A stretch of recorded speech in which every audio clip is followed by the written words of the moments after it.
দেখুন আজকে বাজার থেকে কি শাক নিয়ে এসেছে। আপনারা এটাকে কি নামে চেনেন আমি জানি না, আমাদের এখানে এটাকে ঢেঁকির শাক বলে। চলুন আজকে এই ঢেঁকির শাক দিয়ে ঢেঁকির শাক ভাজা রান্না করব। Welcome to our channel. আপনারা দেখছেন রান্নার হাট। আজকে আমাদের রেসিপি শাক ভাজা। শাক ভাজা করার জন্য আমি গ্যাস জ্বালিয়ে তাতে কড়াই বসিয়ে দিচ্ছি। কড়াই গরম হয়ে গেল, তাতে আমি তেল দিয়ে দিচ্ছি। তেল গরম হলো, তাতে আমি রসুন কুচিগুলি দিয়ে দিচ্ছি।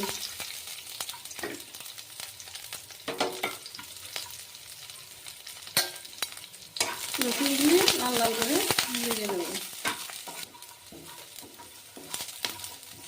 রসুনগুলি ভাজা হয়ে গেলে এবার তাতে আমি কাঁচা লঙ্কা দিয়ে দিচ্ছি। এভাবে কিছুক্ষণ নাড়াচাড়া করে শাকগুলি দিয়ে দেবো।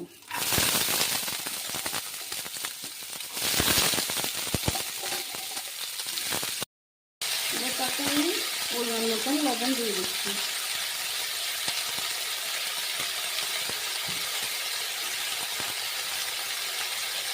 হলুদ গুঁড়ো দিয়ে দিচ্ছি।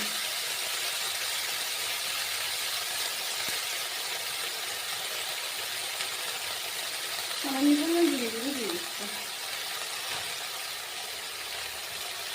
এবার ভালোভাবে নাড়াচাড়া করে নেব। একটা ঢাকা দিয়ে দেবো। কিছুক্ষণ পর উঠিয়ে নাড়াচাড়া করে নেব। এবার ঢাকাটা উঠিয়ে নিচ্ছি। দেখুন শাকটা কি সুন্দর গন্ধ এসে গেছে।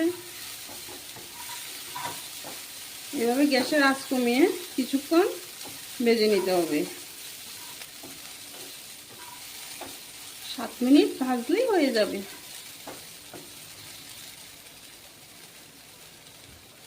আবার আমি একটু 2 মিনিটের জন্য ঢাকা দিয়ে দিচ্ছি। দেখুন শাক ভাজা তৈরি হয়ে গেল। গরম গরম ভাত শাক ভাজা দিয়ে পুরো খেয়ে নিতে পারবেন।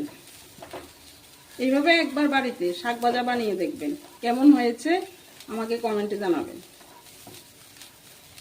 এবার এটা আমি নামিয়ে নিচ্ছি।